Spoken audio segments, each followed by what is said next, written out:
Kasi na yun, may gusto ko lang matulog.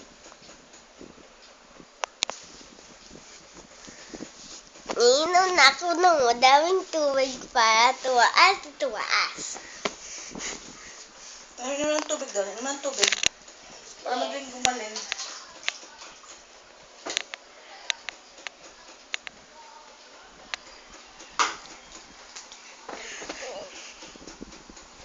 Ayan si Mama. Tsaka, pwede ako kumain ng biskwit para sa merienda. Inisip natin coconut. Masarap. At dito kami natutulog sa baba sa madaming daga. Kaya guys, naman.